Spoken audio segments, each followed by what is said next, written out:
رمضان آیا ہے دیکھو، ماہ رمضان آیا ہے www.darsequran.com رمضان ہوئی رحمتیں، توبہ کا ہے در یہ کھلا سبحان اللہ، آ گیا ماہ رمضان ہوئی رحمتیں، توبہ کا ہے در یہ کھلا سبحان اللہ، تیری حمد و ثنا مالک دو جہاں، کرتے ہیں ارض و سما سبحان اللہ، آ گیا ماہ رمضان ہوئی رحمتیں، توبہ کا الحمد لله وكفى وسلام على عباده الذين اصطفى اما بعد۔ آج خلاصہ ہے پارہ نمبر 14 کا، جو پارہ ہے ربما۔ اس سپارے کے اندر سورۃ الحجر ہے۔ سورہ حجر مکی ہے، اس میں 99 آیات اور 6 رکوع ہیں۔ اس میں چونکہ وادی حجر کے رہنے والوں یعنی قوم سمود کا ذکر ہے، اس لیے اس کا نام سورۃ الحجر ہے۔ وادی حجر مدینہ اور شام کے درمیان واقع ہے۔ اس سورت کے صرف پہلی آیت 13ویں پارے کے آخری میں ہے اور باقی پوری سورت 14ویں پارے میں ہے۔ اس سورت کا آغاز بھی حروف مقطعات سے ہوتا ہے اور اس کی پہلی آیت میں قرآن کریم کی تعریف و توصیف ہے۔ اس سورت میں بھی اسلام کے بنیادی عقائد کا اثبات ہے۔ اس سورت کے اہم مضامین یہ ہیں۔ پہلا مضمون تو یوں ہے کہ قیامت کے دن کفار جب عذاب کی شدت اور ہولناکی کا مشاہدہ کریں گے تو وہ آرزو کریں گے کہ اے کاش ہم مسلمان ہوتے، لیکن ظاہر ہے کہ اس دن کا ایمان اور ایمان کی تمنا کسی کام نہیں آئے گی، جبکہ آج ان کا حال یہ ہے کہ جب اللہ کا رسول انہیں ایمان لانے کی دعوت دیتا ہے تو وہ اسے مجنون اور دیوانہ کہتے ہیں، اور وہ ایمانی دعوت کے مقابلے میں انکار اور استہزاء کا وہی رویہ اختیار رکھے ہوئے ہیں جو گزشتہ نافرمان قوموں نے اختیار کیا۔ قرآن کریم کی ایک نمایاں خصوصیت یہ ہے کہ خود باری تعالیٰ نے اس کی حفاظت کا ذمہ لے رکھا ہے، جبکہ دوسری آسمانی کتابوں کی حفاظت کی ذمہ داری ان کے حاملین کو سونپی گئی تھی۔ یہی وجہ ہے کہ دوسری آسمانی کتابیں انسانی دست برد سے محفوظ نہ رہ سکیں، جبکہ قرآن کئی صدیاں گزرنے کے باوجود ہر طرح کے تغیر و تبدل اور کمی بیشی سے پاک اور محفوظ ہے۔ قرآن کریم کے معجزہ ہونے کے پہلوؤں میں سے ایک اہم پہلو اس کا محفوظ ہونا بھی ہے، اور اسے محفوظ رکھنے کے لیے اللہ تعالیٰ نے اس کو حفظ کرنا آسان فرما دیا ہے۔ دنیا کا کوئی خطہ ایسا نہیں جہاں قرآن کے حافظ نہ پائے جاتے ہوں۔ چھوٹے چھوٹے معصوم بچے جو اپنی مادری زبان میں چند صفحے کا رسالہ یاد نہیں کر سکتے، وہ اتنی بڑی کتاب اپنے سینے میں محفوظ کر لیتے ہیں۔ تو یہ محض اللہ کا فضل اور کرم ہے کہ وہ اپنی کتاب یاد کرا دیتے ہیں۔ یہ قرآن مجید کا معجزہ ہے کہ بچے ہوں یا بوڑھے، جوان ہوں، عورتیں ہوں، بچیاں ہوں، سب کے سب قرآن کو یاد کر رہے ہیں، اور جس طرح سے کفار قرآن مجید کی توہین کر رہا ہے، اسی طرح سے قرآن مجید لوگ بہت زیادہ یاد کر رہے ہیں اور حفاظ کی تعداد بڑھتی ہی چلی جا رہی ہے۔ اور اللہ تعالیٰ نے کیونکہ حفاظت کا وعدہ لیا ہے، اس لیے قرآن مجید بالکل محفوظ ہے، جس طرح اترا بالکل ویسے ہی آج بھی محفوظ ہے۔ اگر کوئی یہ اعتراض کرے یا اگر کوئی یہ کہہ دے کہ قرآن مجید تو محفوظ نہیں، یہ دوسرا ہے، تو گویا وہ اللہ کے اوپر اعتراض کرتا ہے کہ اللہ نے تو وعدہ کیا تھا حفاظت کرنے کا اور اللہ تعالیٰ حفاظت نہ کر سکے۔ تو اس لیے قرآن مجید بالکل محفوظ ہے۔ اللہ نے جب وعدہ کیا ہے تو اللہ تعالیٰ اس کی حفاظت بھی فرما رہے ہیں۔ اس سورت کی متعدد آیات میں اللہ تعالیٰ کی قدرت اور وحدانیت کے دلائل ذکر کیے گئے ہیں جو چیخ چیخ کر اپنے خالق کے وجود اور اس کی عظمت کی گواہی دے رہے ہیں۔ یہ دلائل آسمانوں، زمینوں، چاند ستاروں، پہاڑوں اور میدانوں، سمندروں اور نہروں، درختوں اور پرندوں کی صورت میں ہر جگہ پھیلے ہوئے ہیں۔ کہیں فرمایا گیا ہے کہ ہم ہی نے آسمان میں برج بنائے اور دیکھنے والوں کے لیے اس کو سجا دیا۔ 2 آیتوں کے بعد ارشاد ہوتا ہے کہ اور زمین کو بھی ہم نے ہی پھیلا دیا اور اس پر پہاڑ بنا کر رکھ دیے اور اس میں ہر مناسب چیز اگائی۔ کہیں فرمایا گیا کہ ہم ہی پانی سے بھری ہوئی ہوائیں چلاتے ہیں اور ہم ہی آسمان سے بارش برساتے ہیں اور ہم ہی تم کو اس کا پانی پلاتے ہیں اور تم اس کا خزانہ نہیں رکھتے۔ یہ ہوائیں ہزاروں ٹن پانی اپنے کندھوں پر اٹھائے پھرتی ہیں، پھر جہاں اللہ تعالیٰ کا حکم ہوتا ہے اسے برسا دیتی ہیں۔ یہ ہوائیں ہی ہیں جو درختوں کو بار آور کرتی ہیں، یہ وہی کام سر انجام دیتی ہیں جو نر حیوان مادہ کے لیے سر انجام دیتا ہے۔ ان ہواؤں میں نر اور مادہ کے اعضاء اور اثرات ہوتے ہیں، جب کہ وہ ایک درخت سے دوسرے درخت کی طرف منتقل کرتی چلی جاتی ہیں۔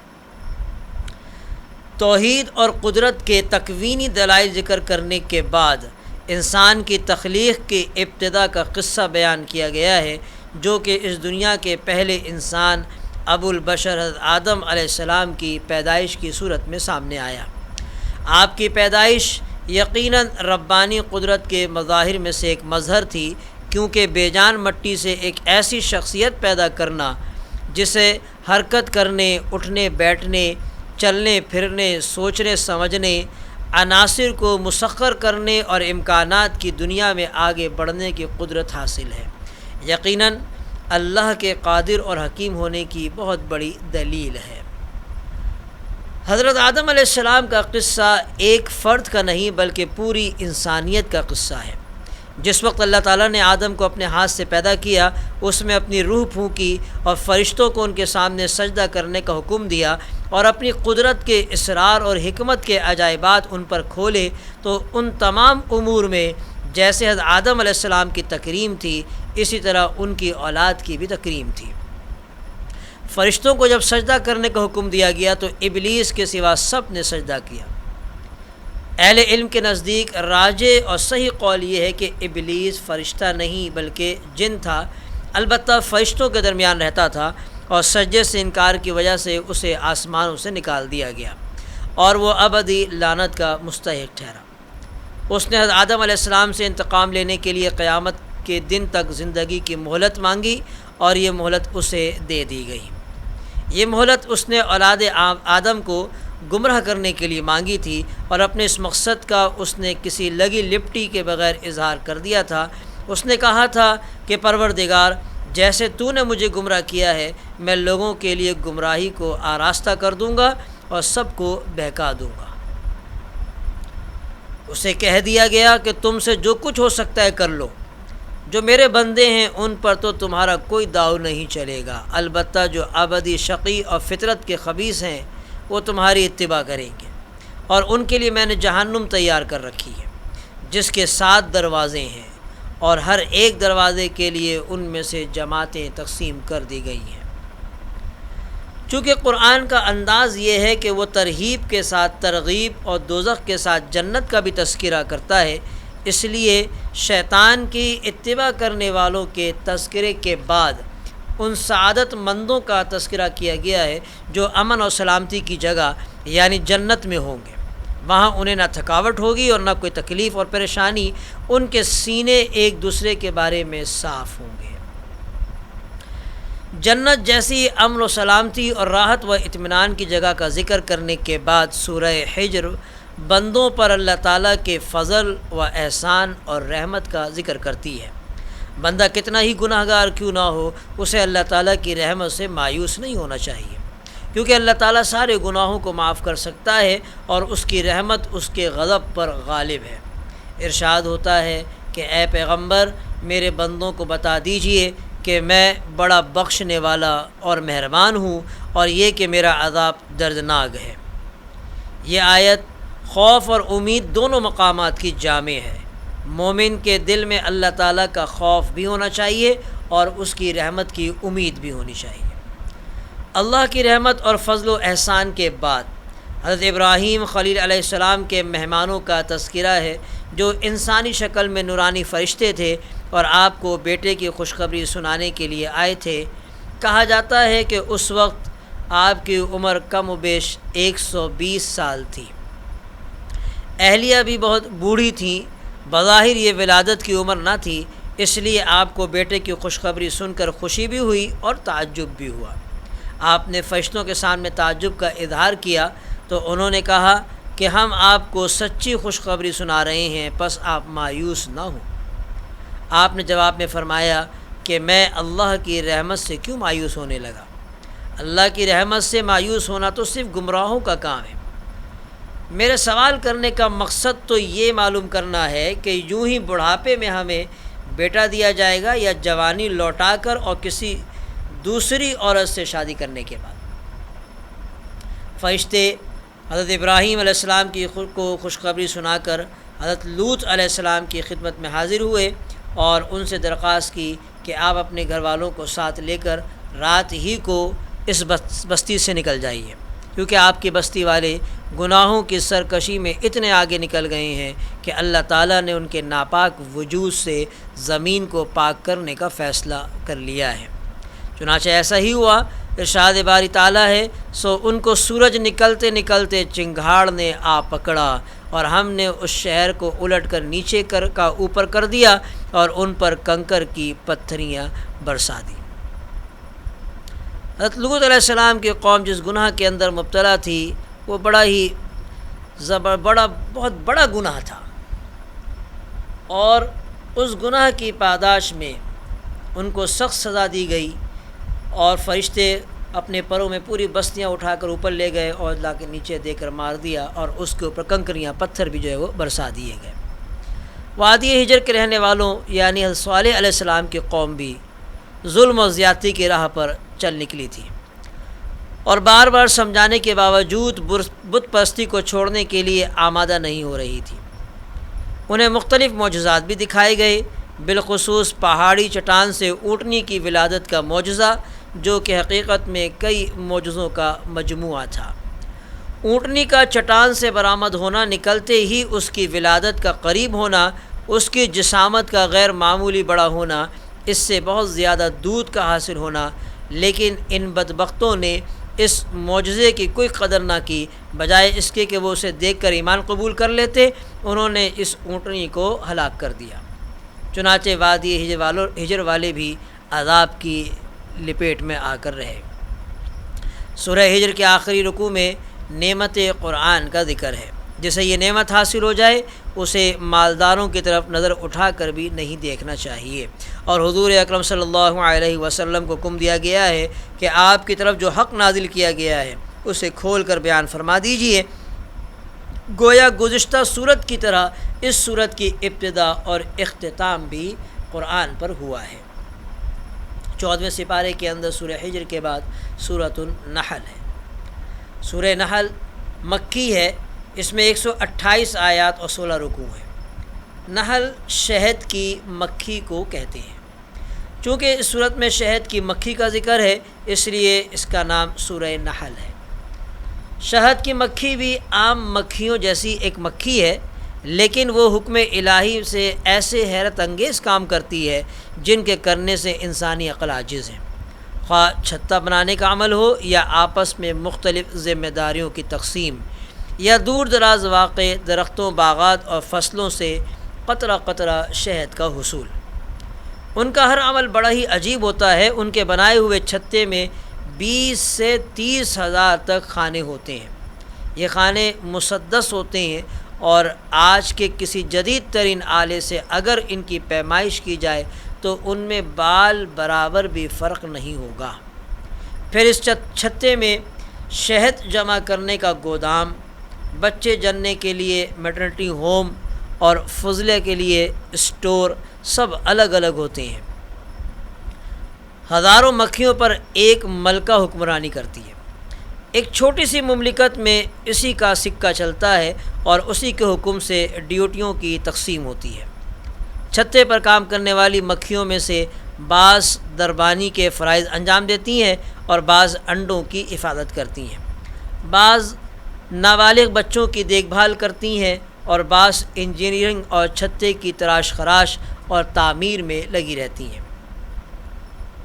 جب کسی مکھی کو تلاش و جستجو کے دوران کسی جگہ پر شہد کی موجودگی کا پتہ چلتا ہے تو وہ واپس آ کر ایک خاص قسم کے رقص کے ذریعے دوسری ساتھیوں کو منزل تک پہنچنے کے لیے راستے کی نشاندہی کرتی ہیں، لیکن یہ احتیاط ضرور کرتی ہیں کہ جس پھول کو وہ نچوڑ چکی ہوتی ہیں اس پر ایک خاص قسم کی نشانی چھوڑ آتی ہیں تاکہ بعد میں آنے والی کارکن کا وقت ضائع نہ ہو اور اسے خجل خراب نہ ہونا پڑے۔ اگر کوئی مکھی غلطی سے گندگی پر بیٹھ جائے یا کوئی زہریلا مواد لے آئے تو چیکنگ پر مامور عملہ اسے باہر روک لیتا ہے اور اسے اس جرم کی سزا کے طور پر قتل کر دیا جاتا ہے۔ اے کاش انسان مکھی ہی سے عبرت حاصل کرے اور خوراک یا دوا کے نام پر زہر کھلانے والوں کو عبرت کا نمونہ بنا دے کہ مکھی کا نظام کتنا زبردست ہے کہ وہ لوگوں کے لیے شہد بنا رہی ہے اللہ کے حکم سے، اور اگر کوئی مکھی شہد کی کوئی مکھی اگر کسی گندگی پہ بیٹھ جائے یا کوئی زہریلا مواد لے آئے تو اس سے کیونکہ شہد خراب ہو سکتا ہے اور شہد خراب ہونے سے انسانی جان کو، انسانی صحت کو نقصان پہنچ سکتا ہے، تو اس لیے اس مکھی کو وہ مکھیاں جو ہے وہ ختم کر دیتی ہیں۔ اور انسان کا حال یہ ہے کہ مکھی تو اتنا خیال کر رہی ہے اور انسان اس سے بھی گزرا ہو گیا کہ دواؤں کے اندر ملاوٹ کرتا ہے اور انسانی جانوں سے کھیلتا ہے۔ کاش یہ انسان اسی شہد کی مکھی سے ہی عبرت حاصل کر لے۔ اللہ تعالیٰ فرماتے ہیں کہ مکھی یہ سارے کام ہمارے حکم سے کرتی ہے، اور فرمایا کہ بے شک سوچنے والوں کے لیے اس میں نشانی ہے۔ اگر کوئی غیر متعصب انسان مکھی کی زندگی پر ہی غور و فکر کر لے تو وہ اللہ کے وجود اور اس کی قدرت و حکمت کو تسلیم کیے بغیر نہیں رہ سکتا۔ سورہ نحل کو سورہ نعم بھی کہا جاتا ہے کیونکہ اس میں کثرت کے ساتھ اللہ کی نعمتیں مذکور ہیں۔ سورت کی ابتدا سے مطالعہ کیا جائے تو پہلے قرب قیامت کا ذکر ہے، پھر وحی کو ثابت کیا گیا ہے جس کا مشرک انکار کرتے ہیں، پھر اللہ کی نعمتوں کے بیان کا سلسلہ شروع ہوتا ہے کہ اس نے زمین کو فرش اور آسمان کو چھت بنایا، انسان کو نطفے سے پیدا کیا، چوپائے پیدا کیے جن میں مختلف منافع بھی ہیں، اور وہ اپنے مالک کے لیے فخر و جمال کا باعث بھی ہوتے ہیں۔ گھوڑے، خچر اور گدھے پیدا کیے جو بار برداری کے کام بھی آتے ہیں اور ان میں رونق اور زینت بھی ہوتی ہے۔ بارش وہی برساتا ہے، پھر اس بارش سے زیتون، کھجور، انگور اور دوسرے بہت سارے میوہ جات اور غلے وہی پیدا کرتا ہے۔ اس صورت میں اللہ تعالیٰ نے آئندہ کے لیے بتا دیا لوگوں کو کہ جس طرح سے گھوڑے اور خچر وغیرہ تمہارے بار برداری کے لیے، سواری کے لیے پیدا کیے گئے ہیں اور تمہاری زینت کے لیے پیدا کیے ہیں، تو آئندہ بھی ہم ایسی چیزیں پیدا کرتے رہیں گے۔ یعنی آج کے دور کے اندر ہوائی جہاز، ریل گاڑی یا دوسری کار وغیرہ جو کچھ بھی ہیں، یہ سب کا قرآن مجید میں ذکر اللہ نے پہلے ہی کر دیا کہ ہم ایسی چیزیں تمہارے لیے پیدا کریں گے جس کو تم سواری کے لیے اور بار برداری کے لیے استعمال کرو گے اور تمہاری زینت بھی ہوں گی وہ چیزیں۔ پھر بارش سے زیتون، کھجور، انگور اور دوسرے بہت سارے میوہ جات اور غلے وہی پیدا کرتا ہے، اور رات اور دن، سورج اور چاند کو اسی نے انسان کی خدمت میں لگا رکھا ہے۔ دریاؤں سے تازہ گوشت اور زیور وہی مہیا کرتا ہے، سمندر میں جہاز اور کشتیاں اسی کے حکم سے رواں دواں ہیں۔ یہ اور ان جیسی دوسری نعمتیں ذکر کرنے کے بعد اللہ تعالیٰ بجا طور پر فرماتے ہیں کہ اور اگر تم اللہ کی نعمتوں کو شمار کرنا چاہو تو شمار نہیں کر سکتے ہو، بے شک اللہ بخشنے والا اور انتہائی مہربان ہے۔ جب انسان اللہ کی نعمتوں کو شمار نہیں کر سکتا تو ان کا شکر کیسے ادا کر سکتا ہے؟ انسانی جسم اور اس کے مختلف اجزاء ہی کو لے لیجئے، اگر اس میں کوئی خرابی پیدا ہو جائے تو زندگی کا مزہ ختم ہو کر رہ جاتا ہے۔ انسان تمنا کرتا ہے کہ اگر دنیا کا سارا مال و متاع بھی خرچ کر کے یہ خرابی دور ہو جائے تو سودا سستا ہے۔ اگر معدے میں زخم ہو جائے یا پیشاب رک جائے یا سوء ہضم کا عارضہ مستقل طور پر لاحق ہو جائے تو نہ کھانے میں مزہ آتا ہے نہ پینے میں۔ اگر گردہ یا جگر خراب ہو جائے یا شریانیں تنگ ہو جائیں، خون کی پیداوار میں رکاوٹ ہو جائے تو ایسی تکلیف ہوتی ہے کہ انسان موت کی آرزو کرنے لگتا ہے۔ غافل انسان کو کیا خبر کہ اس کے جسم کا نظام کیسے چلایا جا رہا ہے۔ یہ اگر صرف داخلی اور بدنی نعمتوں پر ہی ایک سرسری نظر ڈال لے تو دنگ رہ جاتا ہے اور یہ اقرار کرنے پر مجبور ہو جاتا ہے کہ واقعی اس کی نعمتوں کو شمار نہیں کیا جا سکتا، خارجی نعمتوں کا تو ذکر ہی کیا ہے۔ اس صورت میں وہ جامع ترین آیت ہے جس کے بارے میں حضرت عبداللہ ابن مسعود رضی اللہ عنہ فرماتے ہیں کہ قرآن کریم کی یہ آیت خیر و شر کی سب سے زیادہ جامع ہے۔ یہ وہ آیت ہے جسے سن کر ولید بن مغیرہ جیسا دشمن اسلام بھی تعریف کرنے پر مجبور ہو گیا تھا۔ اس کی جامعیت ہی کی وجہ سے حضرت عمر بن عبدالعزیز رحمہ اللہ کے زمانے سے اسے ہر خطیب خطبہ جمعہ میں پڑھتے ہیں۔ یہ سورہ نحل کی آیت نمبر 90 ہے۔ اس آیت میں 3 باتوں کا حکم دیا گیا ہے اور 3 باتوں سے منع کیا گیا ہے، یعنی ان اللہ یأمرکم بالعدل والاحسان وایتاء ذی القربى وینہی عن الفحشاء والمنکر والبغی یعظکم۔ عدل، احسان اور قرابت داروں کو دینے کا حکم دیا گیا، یہ 3 باتوں کا حکم دیا گیا، اور فحشا یعنی ہر قبیح قول اور عمل، منکر ہر وہ عمل جس سے شریعت نے منع کیا، اور بغی حد سے تجاوز کر جانا جیسے تکبر، ظلم اور حسد وغیرہ، اس سے منع کیا گیا ہے۔ عدل کا حکم عام ہے، احکام اور معاملات میں بھی عدل ضروری ہے، فرائض اور واجبات میں بھی، اولاد کے ساتھ بھی، دوستوں اور دشمنوں کے ساتھ بھی، اپنے پرائے کے ساتھ بھی، اور بیویوں، خادموں اور ملازموں کے ساتھ بھی، سب کے ساتھ عدل کرنا جو ہے وہ ضروری ہے۔ یہ عدل کا حکم عام ہے۔ ہر اچھا عمل احسان ہے، اور احسان کا تعلق اللہ کے ساتھ بھی ہے، جماعت اور خاندان کے ساتھ، یہاں تک کہ حیوانوں کے ساتھ بھی احسان کا حکم ہے۔ یوں تو ہر مستحق کی مدد کرنی چاہیے، لیکن قرابت کے ساتھ تعاون کرنے کا دوہرا اجر ملتا ہے۔ ہر ایسا عمل جس کی قباحت بالکل واضح ہو وہ فحشا ہے، جیسے زنا، لواطت، شراب، جوا وغیرہ، اور منکر ایسے اعمال جو شریعت کی نظر میں قبیح ہیں اور جن سے طبع سلیم نفرت کرتی ہے، اور بغی یہ ہے کہ انسانوں کی عزت و حرمت اور ان کے اموال اور جانوں پر زیادتی کی جائے۔ سورت کے اختتام پر حضرت ابراہیم علیہ السلام کی تعریف کی گئی ہے کہ وہ زندگی بھر توحید خالص پر جمے رہے۔ حضور اکرم صلی اللہ علیہ وسلم کو ان کی ملت کے اتباع کا حکم دیا گیا ہے، اور یہ کہ آپ لوگوں کو حکمت اور موعظہ حسنہ کے ساتھ اللہ کی طرف بلائیں اور اس راہ میں پیش آنے والے مصائب پر صبر کریں۔ سورت کی ابتدائی آیت ان لوگوں کے جواب میں نازل ہوئی تھی جو آپ سے جلد عذاب کا مطالبہ کرتے تھے۔ ایسے فضول مطالبوں سے آپ کی طبیعت کا مقدر ہونا یقینی تھا، جبکہ آخری آیت میں آپ کو صبر کرنے اور تنگ دل نہ ہونے کی تلقین کی گئی ہے، لہذا ابتدا اور انتہا میں مناسبت بالکل واضح ہے۔ وآخر دعوانا ان الحمدللہ رب العالمین۔ توبہ کا ہے در یہ کھلا، سبحان اللہ، تیری حمد و ثنا مالک دو جہاں، کرتے ہیں ارض و سما، سبحان اللہ۔ ماہ رمضان آیا ہے دیکھو، ماہ رمضان آیا ہے دیکھو، جشن نزول قرآن اس کی سعادتیں، کرنا خدا قبول ساری عبادتیں۔